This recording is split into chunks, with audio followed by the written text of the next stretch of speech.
Eh bien salut tout le monde, j'espère que vous allez bien. On se retrouve aujourd'hui pour le Tech Actu. Il y a énormément de news concernant le hardware PC et aussi les consoles.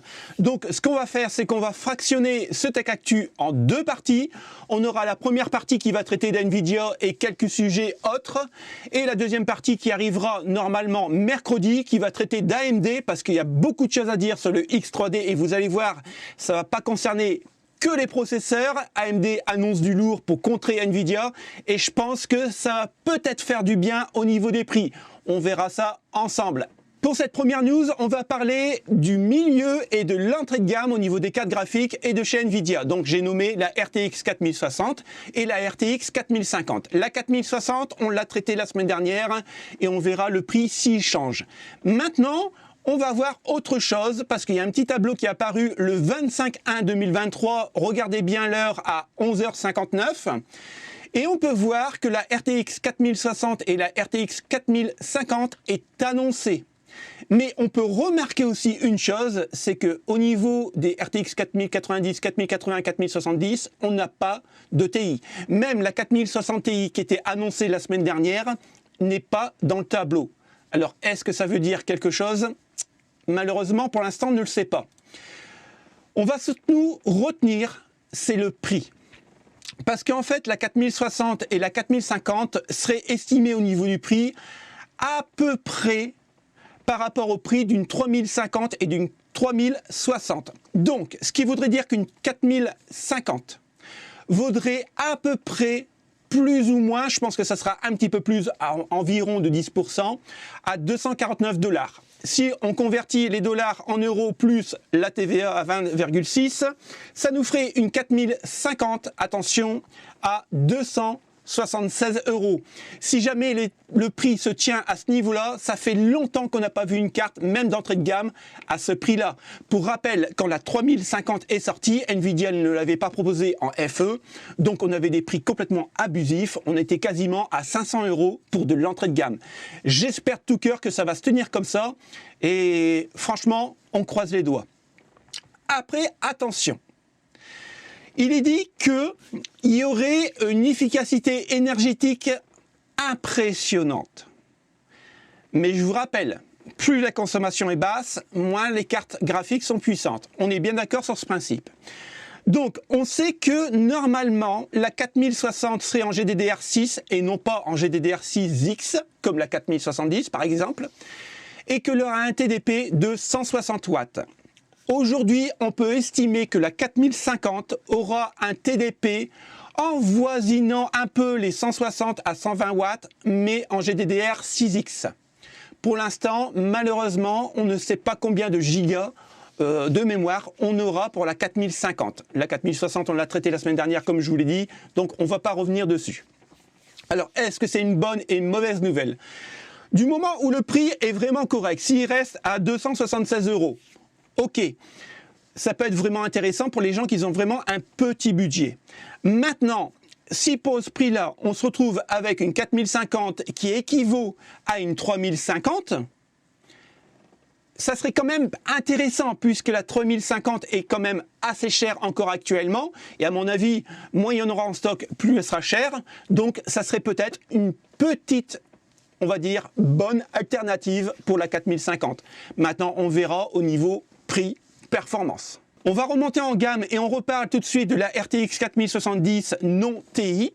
Alors, elle sera basée sur le GPU AD 250 et franchement là ça me paraît bizarre de la part d'Nvidia.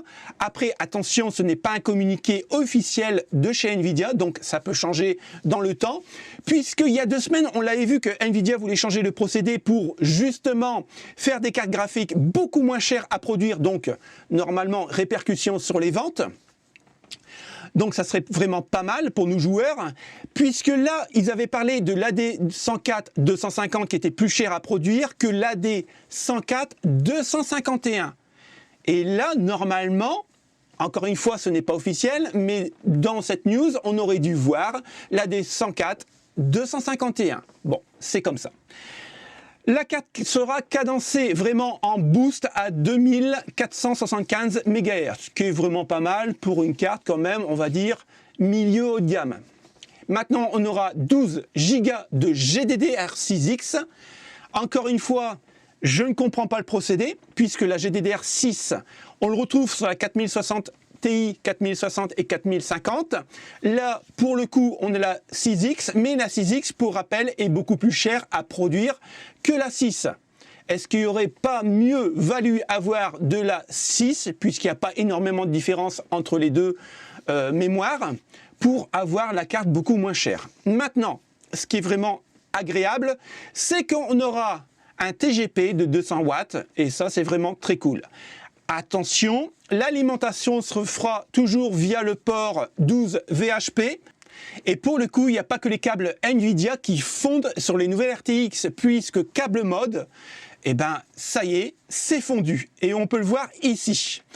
Pour rappel, Câble Mode, c'est pas la petite boutique du coin, hein. C'est vraiment une grosse boutique qui fait que des câbles pour gérer, en fait, nos câbles management et pour que ça soit beaucoup plus joli. Alors moi, j'en ai dans mon PC et j'en ai ici. Pour la petite expérience que j'ai, moi je les démonte et je fais aussi du câble management comme ça. Je les fais moi-même parce que ça coûte quand même moins cher. À l'intérieur du câble mode, généralement, il met, alors légèrement plus gros que le câble d'origine. Donc ça permet une mieux dissiper la chaleur et puis bien sûr une meilleure conduction au niveau de l'électricité. Et là, malheureusement, ça a fondu. Donc c'est bizarre. Alors bien sûr, on a vu ensemble que Gamer Nexus et Nvidia, en fait, ils étaient d'accord sur le souci, quoi. C'est que en fait, on monte mal nos branchements sur la carte graphique. Alors il est vrai, je dois dire que j'ai essayé sur une 4080. Il est vrai que quand vous le branchez, ce n'est pas le même branchement que celui-ci. Celui-là, vous le branchez, ça fait clic, terminé. On est bien d'accord. Sur ces connecteurs 12 VHP, vous entendez un clic et vous pensez qu'il est branché, mais en fait, il reste à peu près 2 mm, allez, voire 1 mm, que les connecteurs ne sont pas branchés à fond. Donc, il faut vraiment bien appuyer. Et en fait, si on ne le sait pas, ça ne va pas sortir de notre pouce. Il faut vraiment qu'on ait le tour, que ça crame et qu'on voit justement ces incidences sur le net pour bien brancher notre carte. Personnellement, je l'aurais mal branché aussi si je n'avais pas su que en fait, il y avait un problème. Et là, ce qui est vraiment intéressant, c'est que c'est pas un joueur lambda, c'est le mec qui gère le forum Reddit. Donc, c'est pas n'importe qui. Le mec, c'est son métier, il fait ça à longueur de journée. Apparemment, voilà, il l'a mal branché et ça crame. On monte encore une fois en gamme et on va parler de la RTX 4090 qui ne tient pas les 60 images par seconde en UHD sur Dead Space, le remake de 2023. Alors, qu'est-ce qu'il faut vraiment regarder là-dessus? C'est je trouve ça un peu niaiseux, tout simplement parce qu'en fait, effectivement, la RTX 4090 ne tient pas les 60 images par seconde, mais attention, tout n'est pas dit. Sans DLSS. Donc, c'est-à-dire, le DLSS n'est pas activé, et là, c'est vraiment du natif. Aujourd'hui, aucune carte graphique au monde n'est capable de faire tourner des jeux à plein régime nativement. Ça voudrait dire quoi? Alors je sais que dans certains commentaires, on me dit « Ouais, mais moi j'attends par exemple une carte graphique qui fait du tourner du 4K, voilà, en natif. » Mais ça n'arrivera jamais.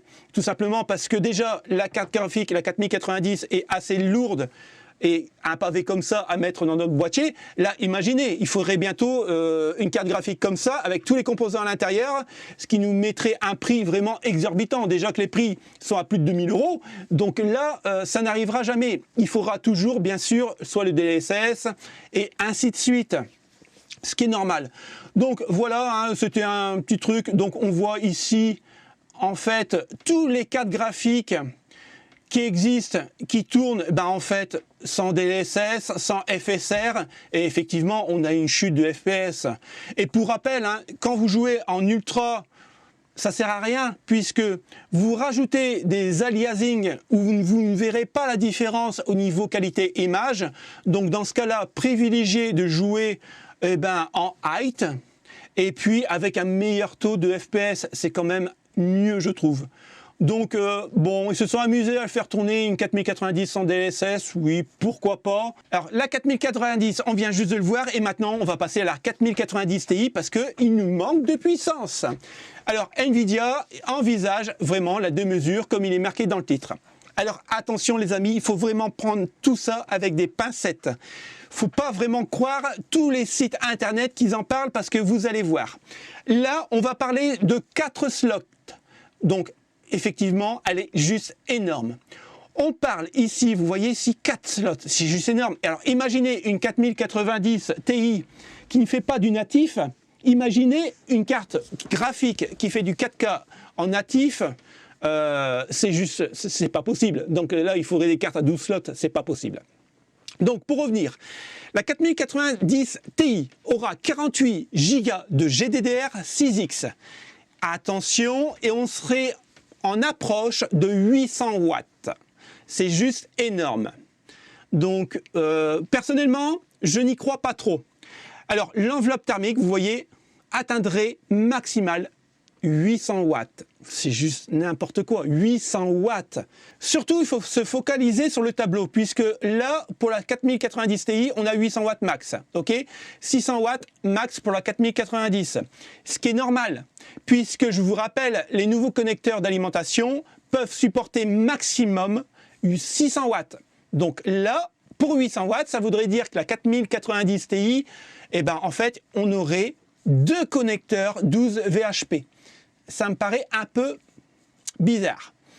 Voilà, 48 Go en GDDR6X contre 24 pour la 4090. Là, je pense qu'on est carrément un peu sur du fake, à mon avis. Alors moi, j'ai trouvé pas mal de sites, et là, je retombe sur Gamer Nexus. Hein, on va voir un peu ce que dit la Bible. Donc, voilà. La RTX 4090 Ti, et sur plusieurs sites, c'est cité comme ça. Mais en même temps, ils prennent toujours ce que Gamer Nexus dit. Donc, on va reprendre ses propos. En fait, on tournerait à 600 watts maximum, mais par défaut, on ne le sait pas encore.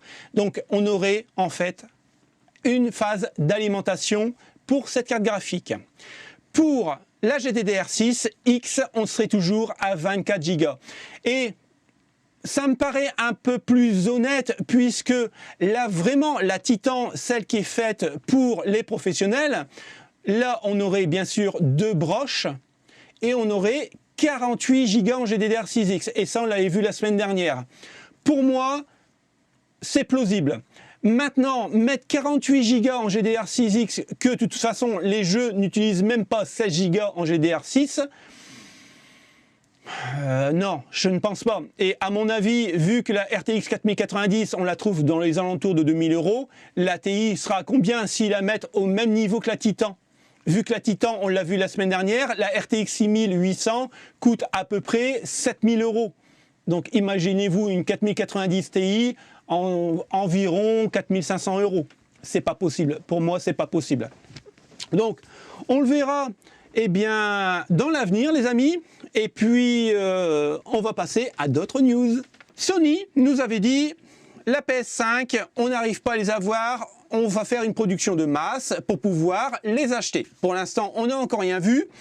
Ils nous ont dit, on est en train de préparer une PS5 Slim, elle a été abandonnée.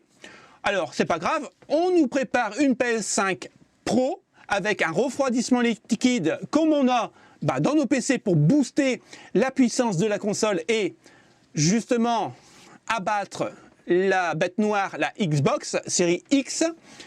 Et encore une fois, ça a été abandonné et maintenant Sony va nous sortir. Sony se tournerait plutôt vers la nouvelle génération, donc la PS5 de nouvelle génération. On ne sait pas ce qu'il y aura dedans. Est-ce qu'il y aura un lecteur séparé ou pas? On n'en sait rien, mais c'est une PS5 de nouvelle génération. Et attention, à en croire ses propos, le géant japonais pourrait même stopper la production de PlayStation 5 à la fin de l'année. Donc si la PlayStation 5 nouvelle génération devrait sortir, ça serait courant premier trimestre, parce que sinon ça sera trop tard. Et attention, une deuxième génération de PS5 en avril, et oui, mais Sony va se concentrer sur la PS6 qui devrait arriver, selon mes estimations et ce que j'ai vu sur le net, normalement pour Noël 2024.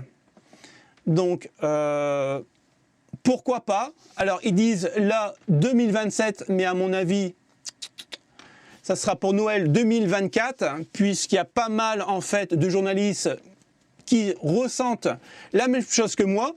Donc on verra bien, puisque Sony, c'est vraiment une affaire à la Nvidia et on n'y comprend plus rien. Alors comme je suis un fan de Terminator, je voulais parler d'une petite news qui me semble vraiment improbable et je pensais même pas que ça pouvait exister dans la vie réelle. Je pensais que c'était que dans les films. Alors, vous connaissez le T800, les T1000 de chez Terminator? Eh bien, voici le T1000 de Terminator 2. Alors, voilà, ça ressemble à un petit bonhomme, on va dire Lego. Mais attention, là, vous voyez, le mec, enfin, le petit bonhomme ne peut pas passer, en fait, dans les barreaux. Eh bien, c'est pas grave, il va changer son état, il va devenir métal liquide, il va passer les barreaux et il va arriver juste ici. C'est juste énorme. C'est-à-dire que c'est un robot qui arrive à se liquéfier et redevenir métal avec la même empreinte d'origine. C'est-à-dire que vous partez d'un petit bonhomme, il se liquéfie et il revient petit bonhomme sans moule. C'est juste énorme. Alors, ce que j'aime beaucoup aussi, c'est qu'ils nous disent imaginez ça, qu'on envoie ça dans le corps, puisque là, vous aurez, hop, je vais le couper, là, vous aurez une petite vidéo explicative et vous allez voir vraiment le petit robot qui se métamorphose, c'est juste énorme. Ils disent aussi qu'il est tellement petit qu'on pourrait encore le miniaturiser pour le mettre, par exemple, dans nos organes et détecter, en fait, je dis une bêtise, mais les cancers, le VIH, même, pourquoi pas, le Covid. Et puis, il se liquéfie, il le prend, et puis il l'entoure, et comme ça, après il est évacué par notre corps. C'est juste énorme. Mais, comme je suis un peu pessimiste, et que je sais que l'homme, en général, l'humanité, n'est pas très, comment dire, gentille, imaginez, repris ça par l'armée, et imaginez-vous un robot, un T1000, qui ferait le boulot des hommes sur le front.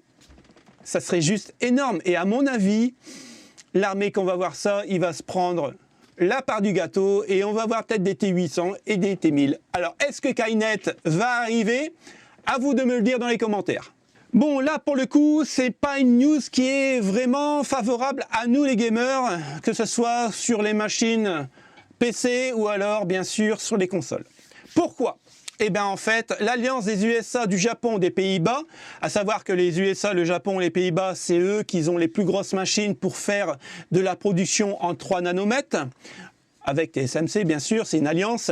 Donc, interdiction de vendre à la Chine des scanners de dernière génération pourrait enrayer les plans de développement de l'empire du milieu en matière de semi-conducteurs de pointe. Alors, c'est la libre concurrence, on est bien d'accord. En fait, chacun veut tirer le manteau pour lui.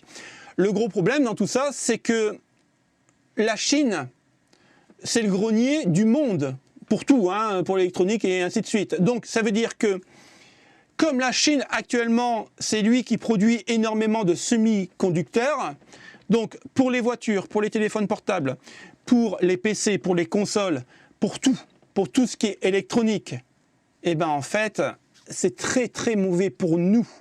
Puisque tant que les USA, le Japon, les Pays-Bas se mettent en accord pour produire autant que la Chine, c'est pas demain la veille. Et à mon avis, on va avoir des pénuries et des prix vraiment exorbitants. Donc, attendez-vous à des prochaines cartes graphiques qui vont dépasser vraiment tous les plafonds au niveau des prix. On va parler un peu d'Apple, puisque Apple Silicon, comme on l'appelle, est en train de restructurer en fait, tous ces process de fabrication. C'est-à-dire que, en gros, ils vont garder TSMC, mais tout ce qui est autre partenaire de fabrication, c'est terminé et Apple va vraiment développer ses produits par lui-même, comme il le faisait avant. Alors, pour l'instant, ça va concerner que l'iPhone 15 Pro, que personne ne pourra se payer parce que tellement il est cher. Et franchement, n'achetez plus Apple. Moi, j'ai quitté la marque Apple parce que c'est juste du n'importe quoi. Pour vous montrer, tiens, je vais vous montrer un truc. Hop, ça c'est une carte mère d'Apple et ça vous allez le payer malheureusement plus de 800 €. Et je peux vous dire que Les premières générations d'Apple valaient vraiment le coup parce que c'était vraiment des très bons composants. Aujourd'hui, pourquoi ça claque? Parce que les composants sont merdiques. Il n'y a rien d'autre à dire, c'est merdique. Et on paye ça le prix fort. Alors pour le coup, ils vont développer avec Qualcomm la puce Wi-Fi. Ils l'ont déjà fait auparavant, mais c'était vraiment nul. Mais alors nul de chez nul, puisque les puces Wi-Fi et 4G, 3G claquaient. Et pour le coup, une puce Wi-Fi pour Apple, donc ils appellent ça le Broadcom, un truc comme ça. Voilà, ça ressemble à ça. Alors je ne sais pas si on le voit bien. Vous voyez dans ma main ici, je détiens 6 puces Wi-Fi de chez Apple. Pourquoi j'en ai 6? En fait, j'en ai pas que 6, hein, j'en ai quasiment plus de 200 en stock. Tout simplement parce que sur les cartes mères d'iPhone, ça claque quasiment tout le temps. Et maintenant, on cherche même plus la panne. On défait la puce et on la remet en place. Donc voilà pourquoi j'en ai. Et ça arrive dans des petits paquets comme ça de Chine. Bon, voilà. Donc, c'est pas mal que Apple redevienne aux bases, c'est-à-dire qu'ils refont leurs procédés et leur processus de fabrication eux-mêmes. Et ça, c'est vraiment très bien, puisque Steve Jobs l'avait fait. Et à la base, Apple était vraiment, par Steve Jobs, était vraiment fait pour les gens qui n'ont pas trop les moyens et qu'en fait, que tout le monde puisse avoir un téléphone, un smartphone. Bon, maintenant, avec l'iPhone X ou 10, comme vous voulez, Apple s'est dit, tiens, si on arrivait à mettre le prix à plus de 1000 €, voir un peu si les gens l'achetaient, et les gens l'ont acheté. Et depuis ce temps-là, trouvez-moi un iPhone à moins de 1000 €, vous allez avoir du mal à le trouver. En neuf, je parle. Donc voilà, il y a une restructuration complète. Donc bien sûr, ça concernera le passage de 5 au 3 nanomètres. TSMC sera encore dans le coup. On aura aussi la puce M2 Pro qui va arriver, M3 qui va arriver sur les PC portables.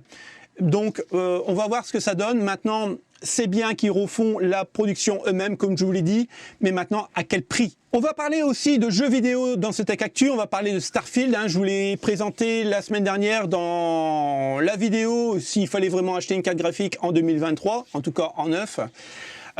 Moi j'attends avec impatience puisque je vous avais dit que je suis fan de tout ce qui est Star Wars et puis tout ce qui est espace en général, et surtout les ovnis, j'adore ça. Malheureusement, je pense que ça va être une grosse patate chaude encore qui vont nous faire payer ça 70 boules. Et à mon avis, ça va faire mal. Pourquoi? En fait, le jeu est jouable du début jusqu'à la fin. Mais par contre, il est jouable, mais avec tellement de bugs qu'il est presque quand même injouable. En fait, la sortie va être encore repoussée, donc en juin 2023. Donc c'est fait 3 fois qu'il repousse. Pour l'instant, ça ne me pose pas trop de soucis. Je préfère qu'un jeu soit encore repoussé, mais qu'il nous sorte vraiment dans de bonnes situations, qu'on puisse vraiment jouer. Parce que là, actuellement, le jeu ressemble au jeu de Cyberpunk 2077 quand il est sorti, donc plein de bugs et injouable.